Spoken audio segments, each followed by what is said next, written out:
You're listening to Ship Fam. On today's episode, Luke and I follow up on Dribble Game, my indie NBA trivia app.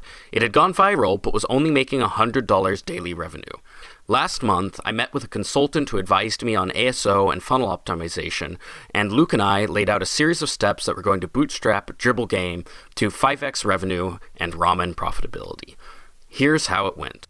Also, make sure to like and review us wherever you get your podcasts and follow us on Twitter at KCC Rogers or at Luke_Paghetti.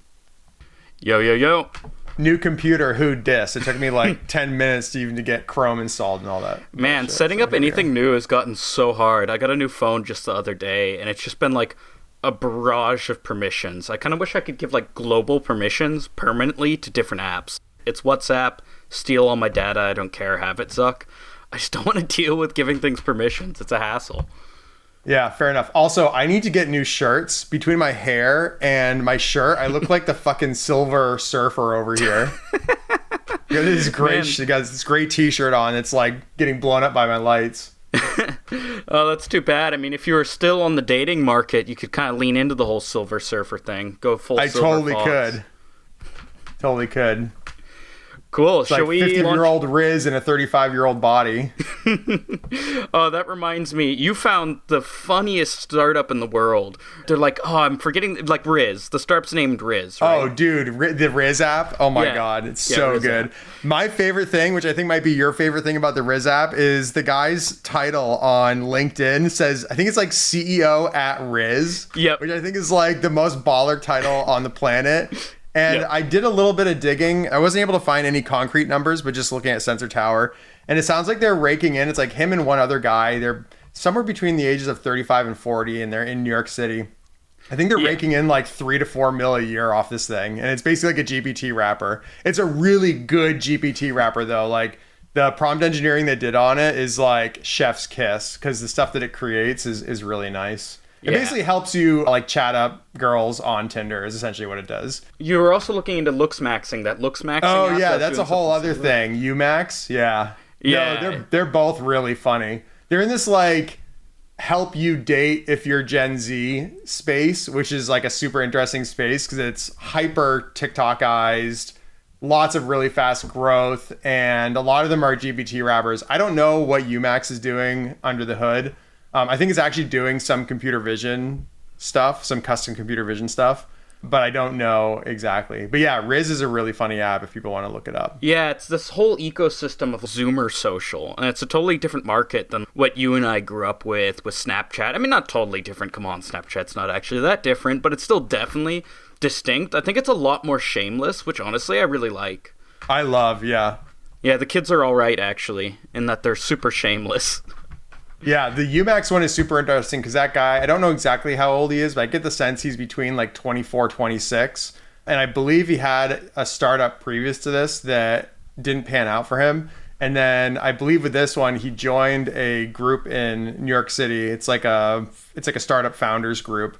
And just him by himself, he created UMax. And essentially what you do is you take a picture of like the front of your face and the side of your face, and then it gives you all of your looks maxing stats. And then one of the things that's really funny is it tells you essentially how hot you are on a scale of 1 to 100, but then it also tells you what your potential is for how hot you can be. So there's people in their Discord who they'll like take a picture and the potential will say like 63, and they'll be like, bro, am I cooked? And like a bunch of people are like, dude, you're cooked for real.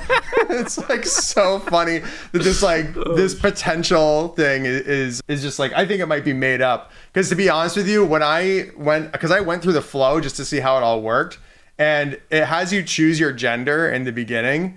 And I chose female as my gender just to see what it would do. Yeah. And then it said that and that was back when I still have my beard and my hair, but back then it was like much larger beard, much larger hair. Yeah. And I took the picture and it said that like my femininity score was like 86 or something like that. And I was like, dude, this thing is totally just like making shit up if it says that I look feminine at all. Maybe you can tell what's inside, and it's what's inside that counts, Luke. Yeah, that's what's inside. I'm very feminine at heart. That's true. I've been on a Taylor Swift binge, so maybe that's what it was reading. Nice. I was looking at my Spotify history. Yeah, that'd give off feminine vibes for sure. For sure. I'm in my baddie era. Cool. Shall we launch into it? Yeah, definitely. Yeah, so last we talked to you guys was a bit ago. We talked about Extreme Go Horse, and before that, we did a Dribble audit. As a recap, Dribble is the NBA trivia game I've been working on with a friend of mine and Luke's named Taylor. And I've been working on it for a bit over a year now, and it's been in this really frustrating space where it shows enormous traction. The hook is really strong. And just to give an example, I handed my phone to a guy at a party the other day who just casually mentioned he likes basketball. So I handed my phone, and I have him demo our new game mode that we actually just launched this morning. And I had to firmly ask for my phone back after like 10 minutes. And I had to ask him several times. He's like, no, let me finish this round. That's like how strong the hook is. And we just haven't been able to figure out how to make enough money.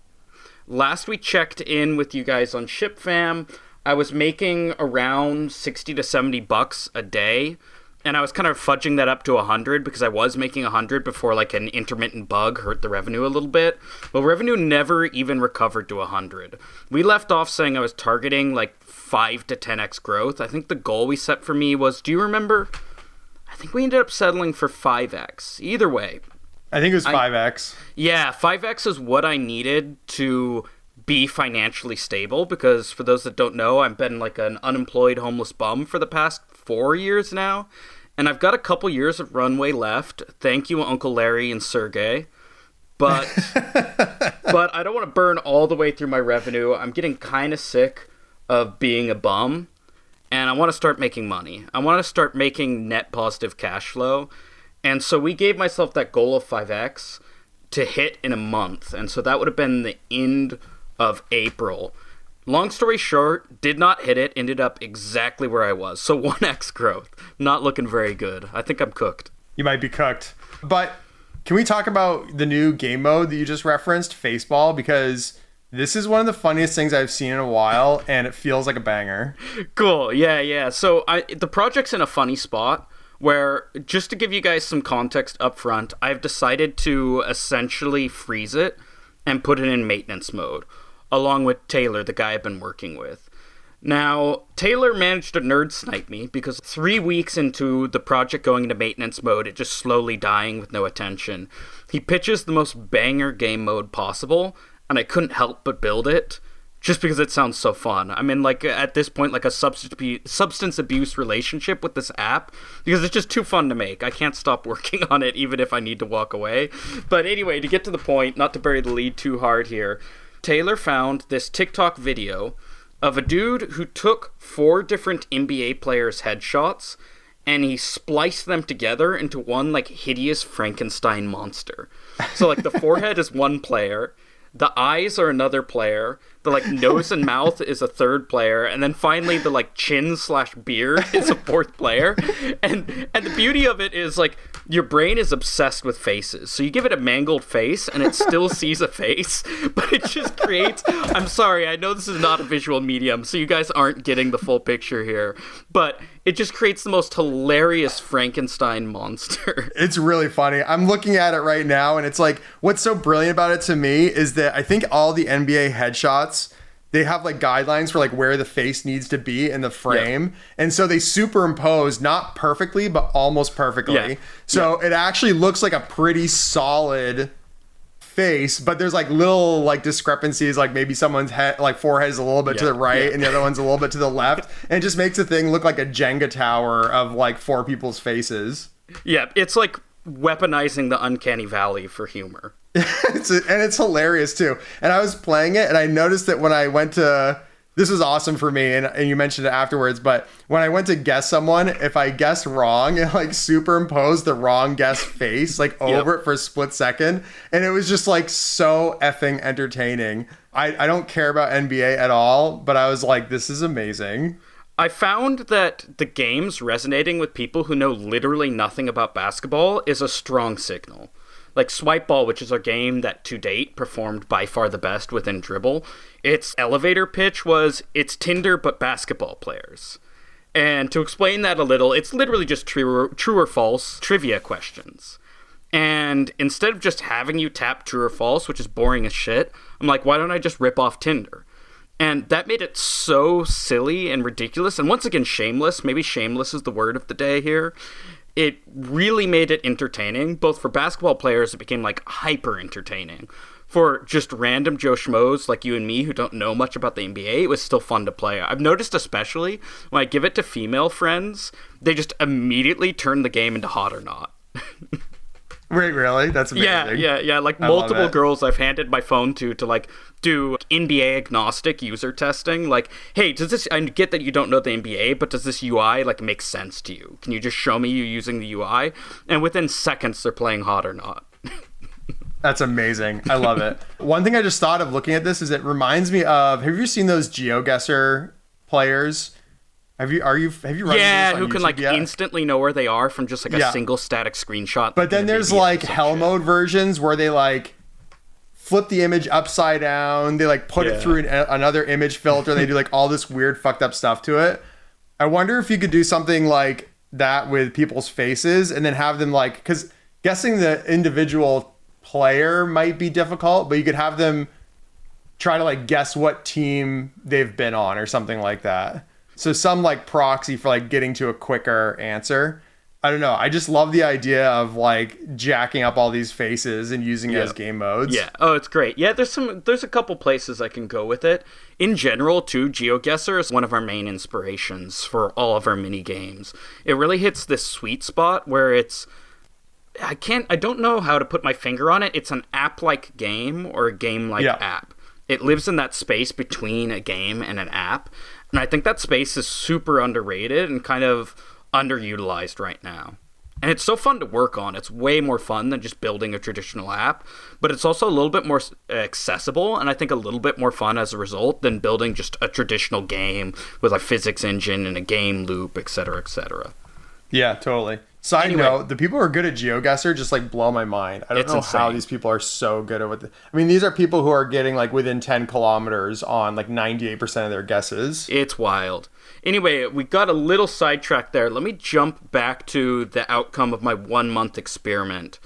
So what we tried was we tried to boost my ASO.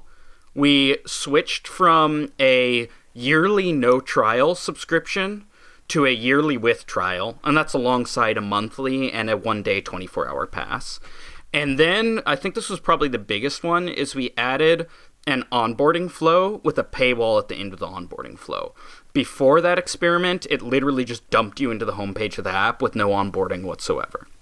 So let me jump through those one by one, and we'll talk about the results. The first one, the ASO bump, we worked through that together. And you know more about ASO than me, so maybe you can help summarize. But my takeaway from this was we found some really good keywords. We targeted those keywords. We didn't break into top 5 for any of them. So we had huge boosts on stuff like hoops trivia was one of my targets. And hoops in particular. Right now I'm like 100 or something on hoops. So nowhere near enough to matter, even though that was an improvement, a massive improvement. So my takeaway was ASO can be a little bit binary, where either you made it into the top few and you get a huge boost to acquisitions, or you didn't make it into the top few and you get no boost to acquisitions. Does that sound about right to you? Yeah, that's where I am with ASO right now. I feel like if you can make it into the top 3 for a relevant keyword that has traffic, then you've like discovered gold. But if you can't do those 3 things, then it's essentially useless. Yeah, and I think we could do another ASO pass on Dribble, and there's probably a lot of potential alpha there. It's just kind of like I talked about in the opening of the project. I'm a little burnt at this point. Yeah. On the whole. And plus, you're looking for a job now, right? Yeah. I'm job hunting on the side now. Yeah. Yeah, and I'd love to get to that at the end, too, so we'll circle back on that. I'll talk about the job hunting experience, but just to stay on track here, next, I took our subscription options, and they were monthly for $4, $3.99, but I'll just round up. It was yearly for $30.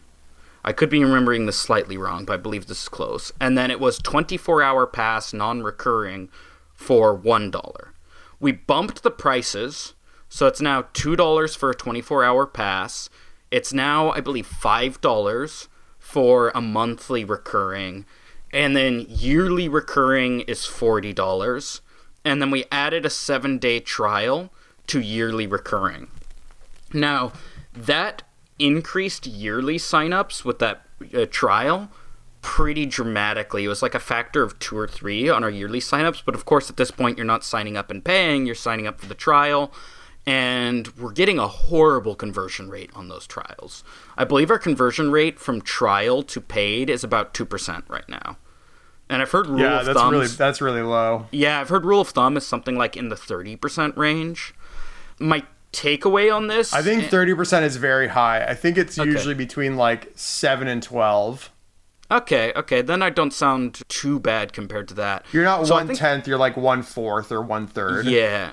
So this was like net neutral on total revenue, if not a little bit negative on. I think it was probably. It's kind of hard to say because I didn't A/B test this, just because I was trying to move fast here. But it was either neutral or slightly negative on net revenue. Of course, because the free trial is cannibalizing what would have been otherwise a monthly sign up or ad revenue. And because if you get the free trial, you're no longer getting served ads. And I noticed a lot of people, something like 30 to 40% of people, canceled their trial immediately after signing up for it, within minutes.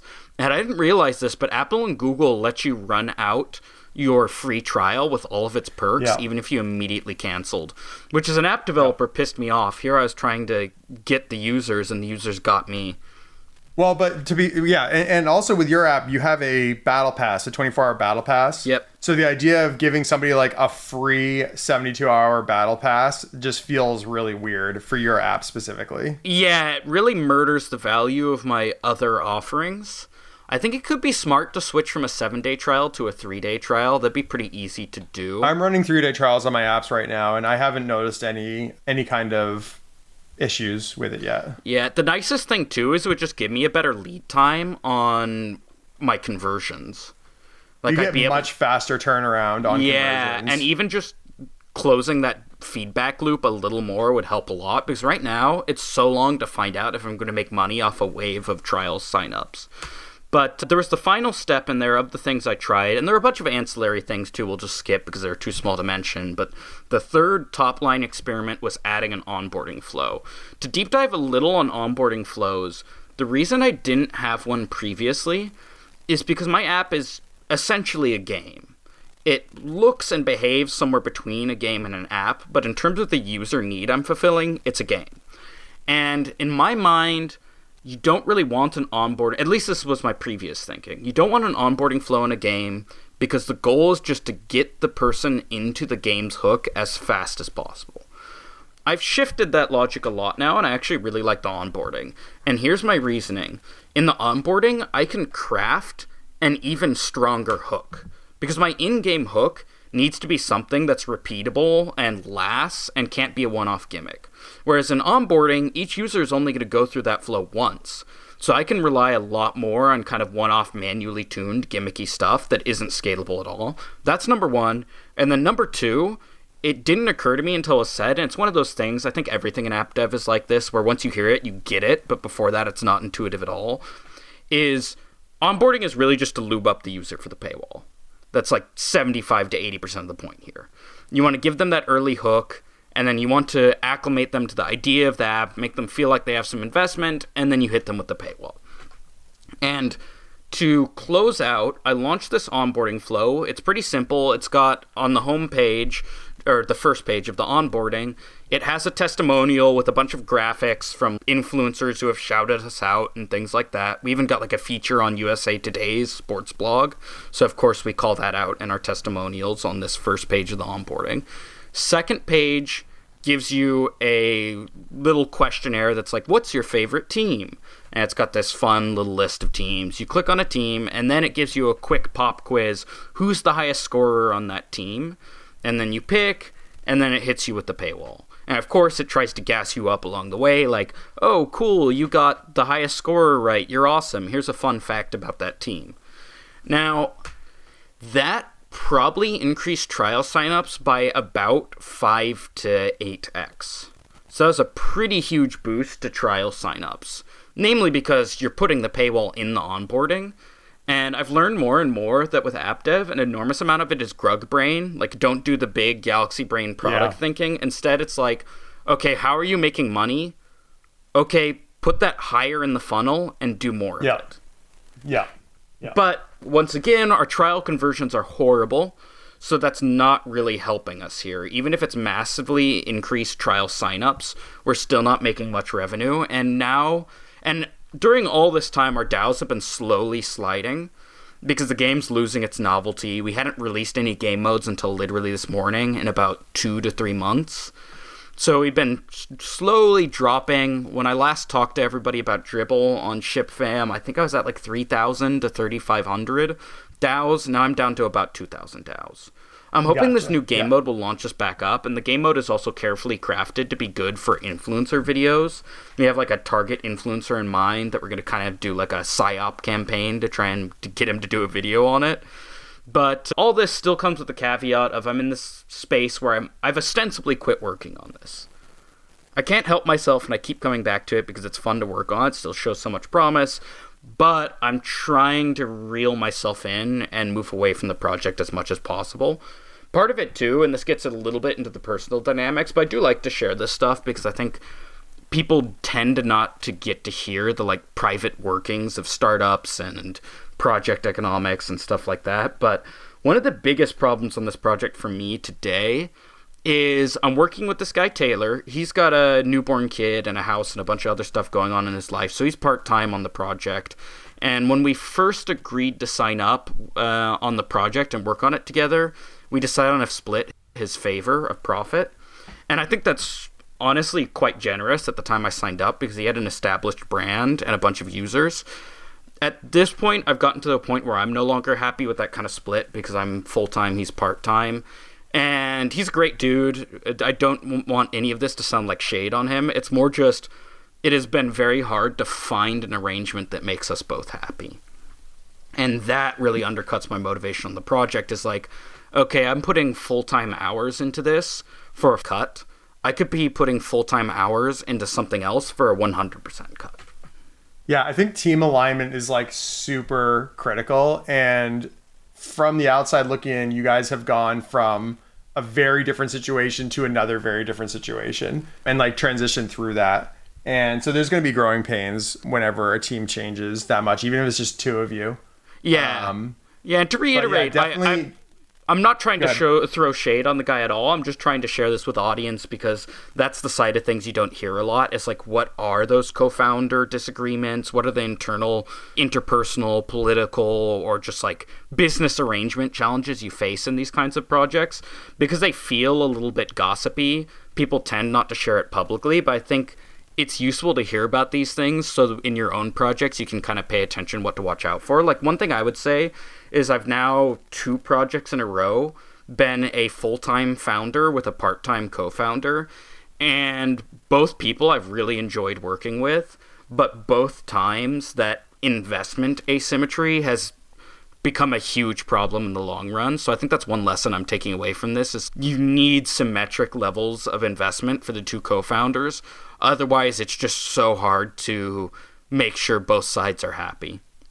In retrospect, do you think there's a way that somebody could put together an agreement that allows for one founder to go part-time and the other one to go full-time to allow that kind of elasticity and flexibility and how much investment each person is putting in, and then have the ownership and the revenue follow that, like as those changes go?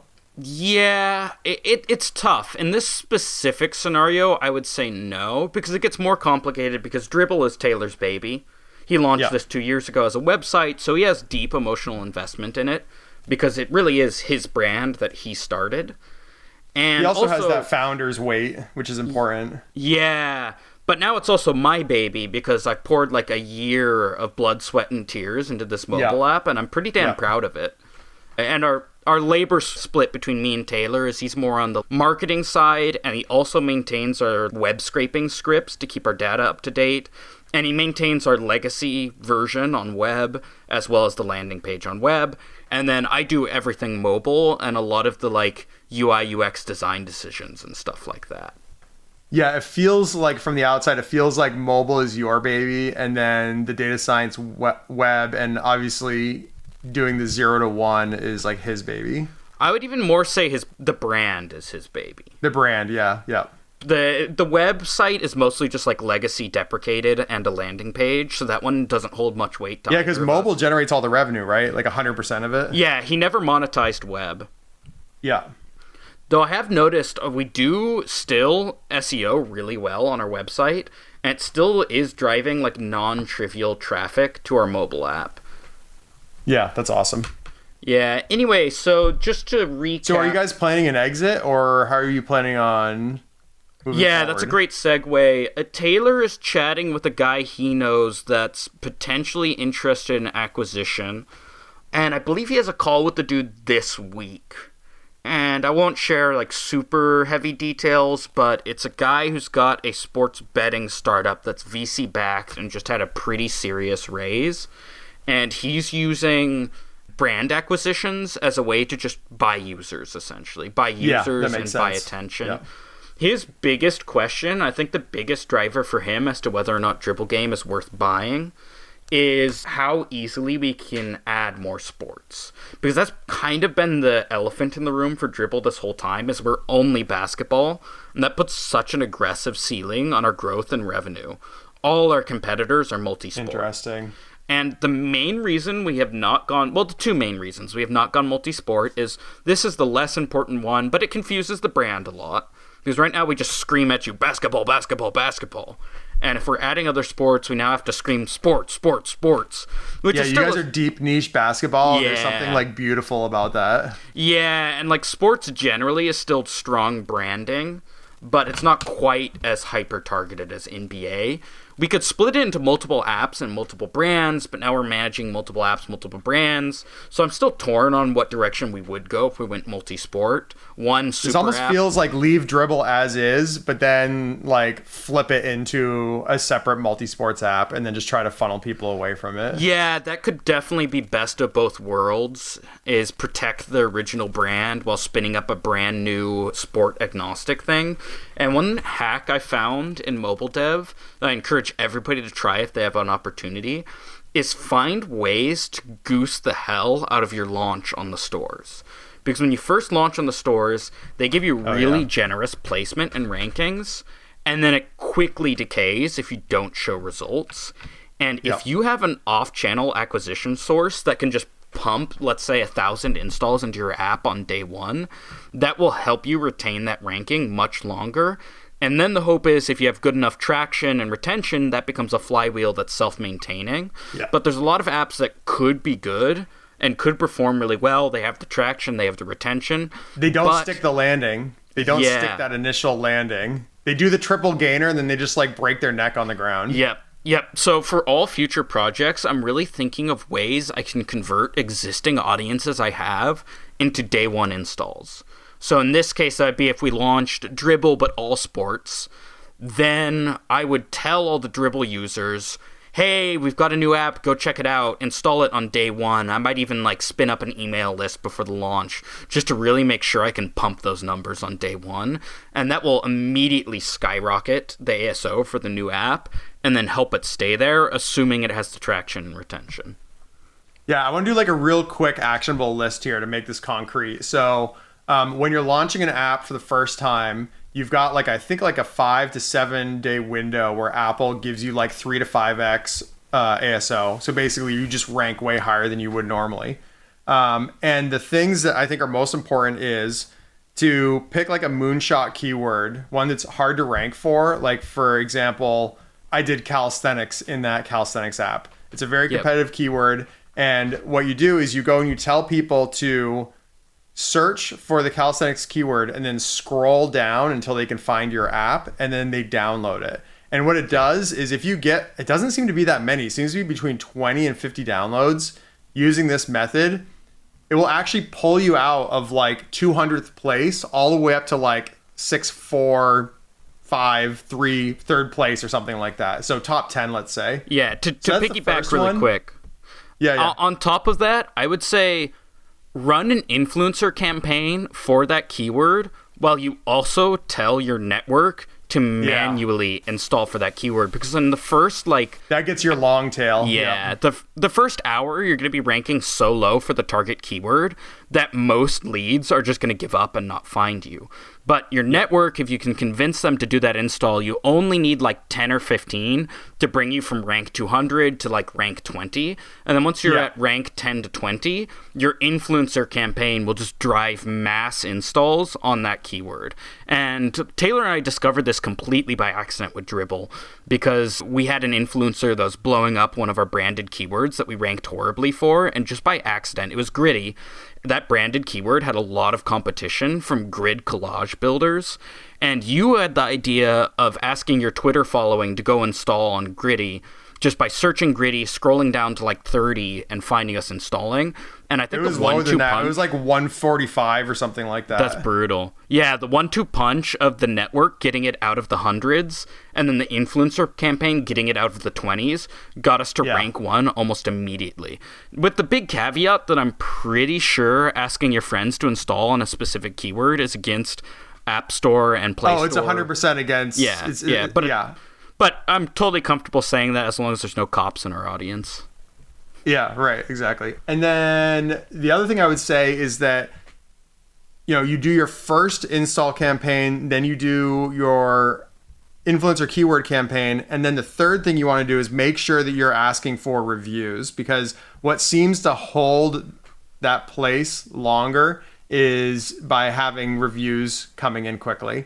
And I had an app where I just had broken the review bag in those first 5 days, and it made a material difference.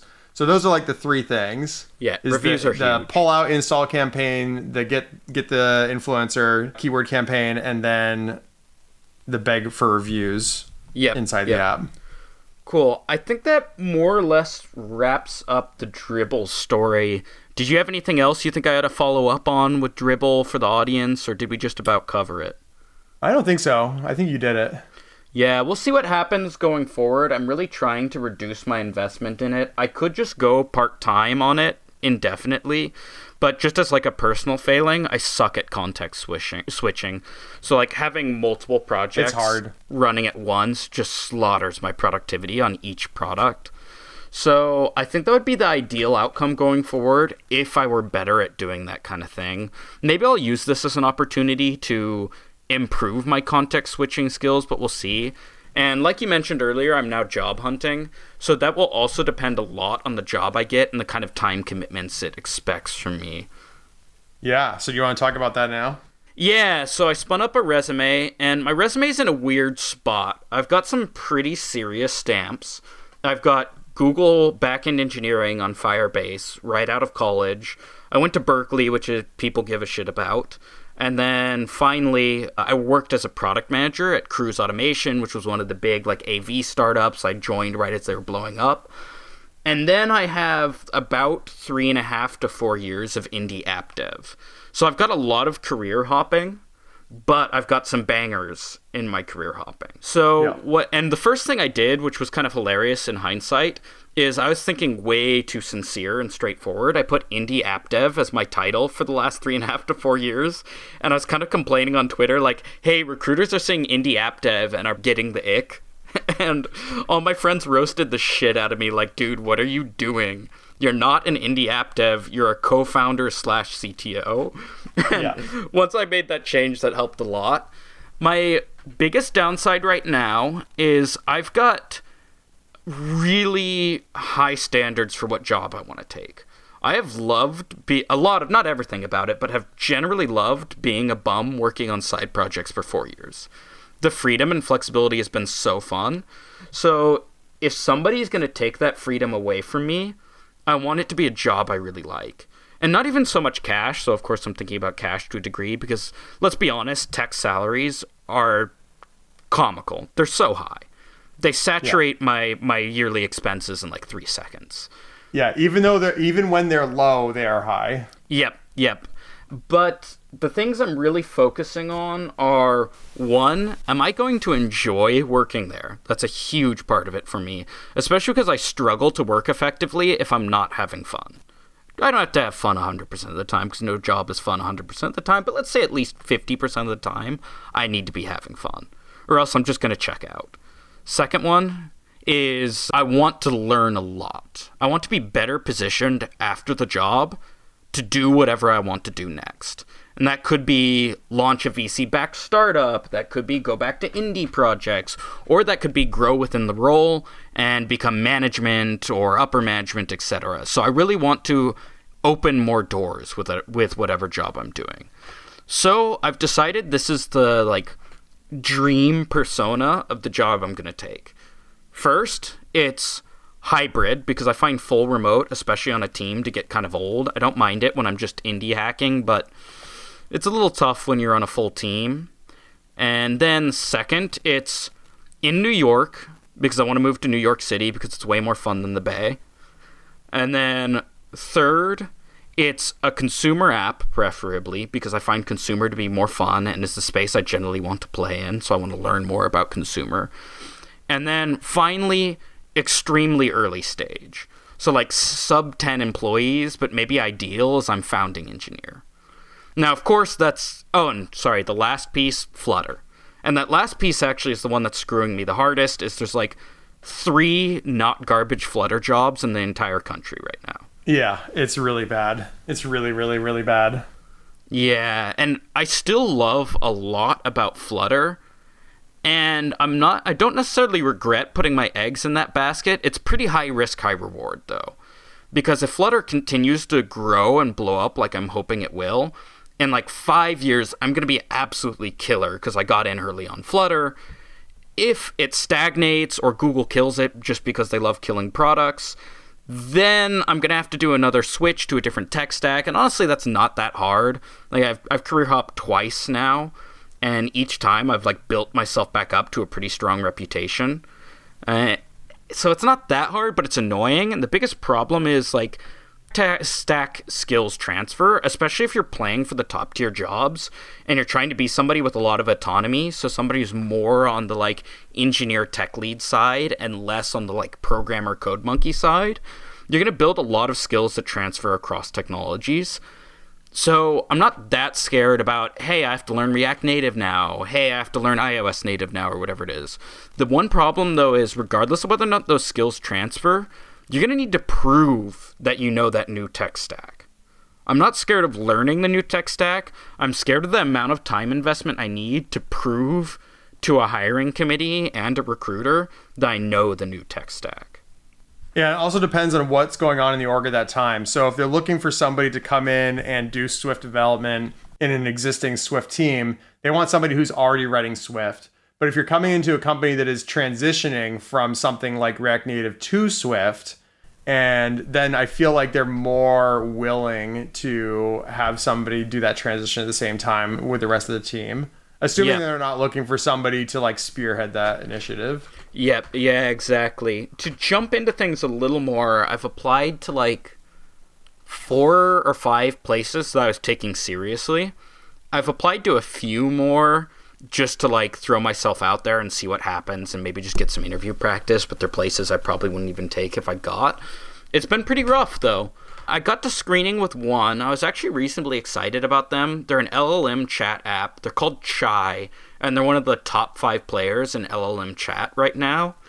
And they're in Flutter, and it was a pretty good fit because they have a really bare bones UI UX. They even say, we have the worst UI UX in the biz right now, but we're still killing it because the rest of our system is good. We just want our UI UX to catch up. And what they were looking to do is to gamify the UI as much as possible. So much higher production value, a lot more graphics and kind of dopamine hits involved. And they also want to gamify their monetization system with a microtransaction store, etc. So that would have been a really good fit for me because it's that same space Dribble is in, where it's not exactly a game, but is borrowing a lot of UI UX inspiration from games. Anyway, that one was funny. The screening went really well, and they emphasized that they like scrappy people, but then kind of after screening, things fell off. I don't need to get too deep into details other than they had me take a personality test, and they rejected me after that, and it's correlation causation, but I think the personality test is what did it. I showed up as having high RIzz, and then shit detail orientation. Is that literally honestly, like it's had like a RIzz bar and it was like 130 out of 100? Yeah, it like broke through and then there's a bunch of shattering glass out the other side. Everywhere. Yeah. Yeah, and then garbage detail orientation, which they had emphasized they wanted. I'm going to try and move on from them because I'm getting long-winded here, but a little interesting part to them is they emphasized that they really wanted TDD-centric developers, and I'm not really sure what that means for a front-end dev.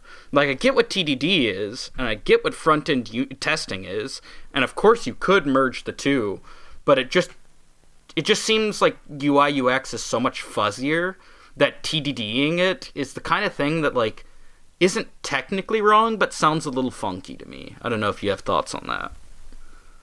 Yeah, I don't know. I think requiring TDD before somebody joins is like kind of weird because this is definitely something that you can learn very quickly. Like for me, it's literally a footnote. Yeah. If I join a team, they're like, yeah, we do TDD on all new PRs. I'd be like, okay, cool, that's fine. I haven't done it in 4 years, but like this is not a problem at all. Yep. Then a couple other places. Another one, I got a referral from a friend. I'll just say it was Headspace. I got a referral to Headspace and didn't even make it through screening there, which was interesting. I actually have 2 friends working at Headspace, and one I hit him up for the referral, and he said, look, dude, I knew you were job hunting, and we have this role open. I'm even on the hiring panel, but I didn't mention it to you because I feel like it was kind of below what you're looking for, which, to be honest, it was. But, hey, I'd take it because I just want to get a job on the board here and have some non-indie experience here and really build up my like actual corporate Flutter experience. So I was willing to go a little bit below and then prove myself fast and promote up pretty fast. Like I'm confident I can do that. The funny thing is I didn't even make it through screening, which is pretty rough. Yeah, and it's always hard to know what happened internally in those. But yeah, another place, this one was especially funny. There's a startup that was co-founding. Look them up. They're called Join Prospect for those listening. They're actually hiring a React Native engineer right now if anybody's RN in the audience and we haven't chased them away yet already. Go check out Join Prospect. They're really cool. 2 really friendly dudes based out of New York. And they've got an existing web brand. And they're going to spin up a mobile app that's in a like extremely related vertical. And they were considering Flutter for that mobile app, and they wanted a founding engineer, and they were really excited about me. They thought Dribble was really cool. I think it's a big green flag right now for me in the screening phase, is if the screeners seemed hyped about Dribble, they're like, dude, you had an indie app that blew up. That's awesome. I'm so excited. We want to have you on and hear about that. That generally means there's like a vibe match between me and the company. Like Chai, we had that vibe match, but then after that, things fell off either way. Well, with these guys, they scheduled a technical interview, and the CTO shows up in the technical interview, and he said, hey, look, dude, I'm so sorry. We decided to go with React Native. As such, we're only going to hire somebody for founding engineer that's got React Native experience. But can I just repurpose this meeting to ask you about Dribble? And the dude and I just spent like 40 minutes chatting about Dribble, and he was like grilling me about our growth strategy, our revenue model, et cetera, et cetera, et cetera. So I think that's a good thing going for me is Dribble is like, you were talking about earlier, how you're saying you really want like an indie banger to your name. Dribble isn't like a total banger, but it's getting into the banger zone. Yeah, it's one of those things that like for a while there, it definitely felt like it was going to be a banger. I was like pretty confident that it was going to be a banger. Yeah, and it one still thing I want to so say about potential. the job hunt that I've been watching from the outside. Yeah, and I know that there aren't a lot of Flutter jobs in North America. Like that's not a secret. Yep. But that really, your job hunt really took that home for me. And the way that I can describe this to people who don't think that it's a problem is we have a group chat, and when somebody says, hey, I got a new job as a Flutter engineer, everyone in the group chat already knows what the position is before they tell us what the position is. Yep. Like, we can guess exactly which job they got without them even telling us which one it was. Like, that's how bad it is. That's how few there are. Yeah, it's a very, very small world. The flip side is, since I have a pretty strong network within that small world, that gives me a big leg up. But even I am having trouble. Part of that is I have pretty high standards, but damn, I should. I've got a pretty long resume at this point with some pretty strong hits on it. So I feel like I've earned having some high standards here.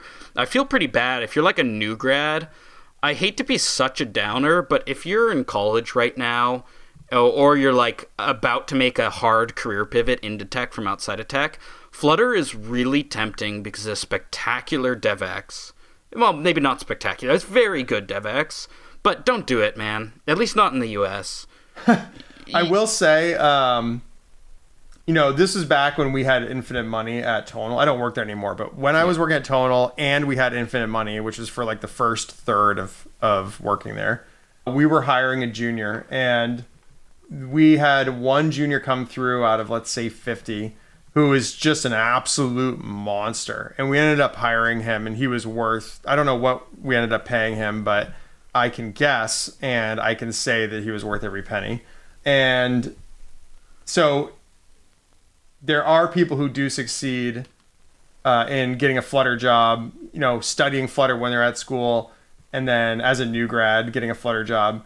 But he was just like, he was one of those guys, he didn't even go to school for computer science. He went to school for, I think it was like business analytics or something like that. It was something really random. Like he just spent a lot of time in Python, and then one day decided that he wanted to build a mobile app. And so he built like a fitness mobile app. And then when he showed up to the interview, the dude just crushed. Like he was just so good at everything. And then when he got into the org, he just crushed. And That's awesome. Yeah, just really awesome. I love seeing it happen. Dude unintentionally clowned me so many times, and I was just like really grateful to be able to work with him. Yeah, I might be a little fatalistic here. I mean, the way I see it is like, if you're a guy who's going to kill it, you're probably going to make it in Flutter or whatever you decide to do. Or anything. Yeah, if you're not the guy who's going to kill it, you're going to struggle in Flutter compared to, say, you did iOS native dev or something like that. Yeah, and, or like any React job, basically. Yep. And or like even any Angular job. There's so many Angular jobs. To explain things to our Euro audience, because I think we do have a lot of European listeners, Flutter is killing it in Europe, like absolutely killing it. It's probably a very smart career decision if you're in Europe and planning to work in Europe to go Flutter. And Latin America and Africa. Literally everywhere but the US. Literally rest of world. Everything that's not North America, it's like crushing. But in North America, it's essentially close to not used at all. Yep, and I read that as an extremely strong signal for Flutter. Like, there's a term in economics. I actually studied economics in college, so I can, like, put on my Econ 101 hat here and misquote everything. But they call it the leapfrog effect, where it's countries that are underdeveloped tend to actually beat developed countries in new technology adoption. Because it's like Thailand and cell phone towers. Yeah, or like Africa too. Africa had faster cell phone adoption than the US when cell phones were just coming onto market. Yeah, because I remember my sister when I was a kid. My sister's much older than me. She did like a year abroad in Thailand, and I remember when she left, like phones were just starting to become a thing in Maine because we were lagging a little bit behind places like Boston, for example. And then she went to Thailand. She's like, the entire country is already on cellular, and everyone's using like cellular data for internet, and it's fast. And I was like, what? That doesn't make any sense. How is that possible? And it's exactly what you're talking about. Yep. Yeah, and I read Flutter as being in that position where it's like clearly better than most of the options. Certainly the other cross-platform options today, Flutter is the best. We'll see. Google's trying to cannibalize it with Kotlin multi-platform and Jetpack Compose cross-platform. That's a whole other topic. Which, to be honest, maybe I'm down with that. But yeah, let's talk about that on another episode, because I think you and I could go on about that for like 30 to 40 minutes alone. But yeah, anyway, Flutter, it is the highest leverage choice if you want to build cross-platform mobile apps right now. It's super high leverage. If you already know React Native and you're like a React Native veteran, then of course keep using React Native. But if you're a newbie picking between RN and Flutter, you will go further faster in terms of building projects with Flutter. The downside, of course, is no jobs. We'll see if that changes in 5 to 10 years. I'm hoping it does. But these things have really slow ramp-up times, so it's going to be a while. In the meantime, I'm just kind of working on side projects while job hunting, and really committed to job hunting slow, Maybe that's just cope because I'm like dealing with wounded pride of not nailing a job in 3 seconds, like I'm used to being able to do. But well, it looked like it was going to be that way when you first started, to be honest. Yeah. I've definitely concluded that if I get a Flutter job I'm happy with, it's going to be through, like, not even just referrals, but, like, back channel referrals. And honestly, that's how I got started as a Flutter engineer, too. So, like... Yep. And I think secretly that's like 75% of the high-tier job churn or, like, job landings is like back channel referrals, not even front channel. Yeah. No, I agree for sure. Yeah, and I've got a chat Friday with the dude who runs an agency and has a couple startups I'd be interested in working for at his agency. So I'm going to see how that chat goes. I could end up working for him and applying, not working for necessarily, but applying for his agency or applying for the company's contracting with him. I haven't thought about agency that much. It's kind of dumb, but I feel like a lot of what I'm wrestling with here is like my kind of internal sense of pride about what is a top tier job and what isn't. And I'm having trouble accepting anything but what feels like a top tier job in my head, which may be the wrong way of thinking about it. One thing that's there is one huge bonus of doing agency work, which is that usually they're very flat. Whereas corporate is like very tiered in terms of like what you can see and what you have access to. So that's one thing. The other thing, and I don't know if this is common, but when I was doing agency work, the guy who ran the agency, it was a very small agency to be fair, but the guy who was running the agency was very explicitly like, come to the business meetings. They're open so that everybody can attend. Nice. And part of your compensation here, not compensation, but like part of your perks here is that if you want to go start your own agency later, then you will have enough context from being here to be able to do that. Nice. And so and as you probably know, starting agency is one of the fastest ways to get revenue if you're starting a business, because you can start spinning up $100,000 contracts. Yep. If you have contacts in a matter of months. Yep. And another thing that would be nice about an agency is, like, I think that would give me more space to continue working on Dribble on the side or whatever other projects I'm thinking of working on. Then you're almost like expected to some degree, because you need to have, because you're doing so much greenfield work that you need to be plugged into the ecosystem. Yep. Anyway, that's where things are. We'll see how it goes. Yeah. And maybe we'll even post my resume somewhere if people want to see what my resume looks like and get a gut check. I would say so I can teach them what things to do to have a good resume and land a job, but today that's too cocky. Maybe tomorrow, if I've landed a good job, that'll make more sense. Yeah, after you land the job. Oh, there's one other random thought I had. We're kind of tagging this onto the end. Sometimes people will say things like, if you're in North America and there's no jobs there, why don't you work remote for companies outside of North America? And the problem with that is that the pay in North America is so astronomically high that almost never actually makes any sense. Yep. I love Europe. I was just in Austria for 2.5 months trying to learn German, pretending I lived there, working remote on Dribble while I was there, and I would kill to live in Europe. The financial math is so bad that I just can't bring myself to do it. I could get a Flutter job there so fast, but the pay is anywhere from a third to a fifth. Yeah, I was going to say a third, yeah. Yeah, so like to give people some context, the Chai job definitely had abnormally high compensation, but just to give you an idea of what the upper end looks like, that was 200 to 250K, and I think that was just cash. Yeah, that was just base cash, which to be fair is high even for here. But like one of my friends told me that 200 to 250 is probably what I should be targeting if I want to be paid at what my resume earns me, my work experience should earn me. And talking to my friends are in the total comp bandwidth of band range of like 300 to 400K. So like 200 to 250 cash is like a little bit on the high end for front end Flutter, to be honest. But is probably a good, like, I should feel good if I hit that target.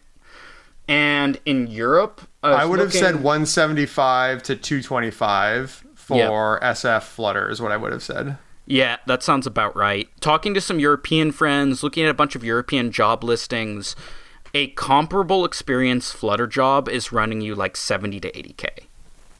Yeah. Maybe even less, which is just a joke. And the funny thing is the cost of living is barely better. So people are like, oh, the cost of living is better. Not really.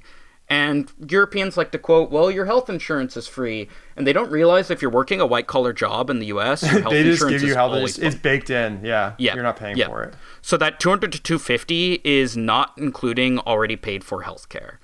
So it just is so hard to make that make sense. And then if you have 401k match and you have a company that makes it easy to do like rollover IRAs, like then you're in a realm where your income, your total compensation is just astronomical. Yep. So if you're in Europe right now and you're really driven, leave Europe and move to the US as fast as humanly possible. It is so much better for your career. It is so much better for finances. I mean, so far we've just talked about finances, but not to be too much of a dick, I know some really talented European engineers who are doing themselves a disservice by staying in Europe because the US has been brain draining Europe for like a couple decades. Dude, it's really, it's pretty wild how much we've been brain draining Europe, for sure. Probably like 50% of the strongest European devs got scalped by American companies and moved to the US. And they're all in SF in New York. Yeah, and I know some of the other 50%, and I'm trying to help them move over. Or Boston if they're in like biotech or something like that. Yeah, so it's not just the pay, it's also just the caliber of engineer you're working with and the caliber of problem you're tackling. We've seen LevelsIO posting a lot about it's like, what's he call it? EU accelerationism, which I love. I mean, I'm kind of on the other side here where I'm like, the US won, everybody come to the US. But I would love to have Europe as a viable option for myself and my own career. So I'm fully on board with EU accelerationism for the super selfish reason of, hey, man, I want to live in Europe. I want to live in Germany, Paris, Vienna. But I just can't make the math. Yeah. That all checks out. Cool, man. Cool. Is that a wrap? I think that's a wrap. Sweet. We ended on such a downer, but c'est la vie is what it is. That's all right.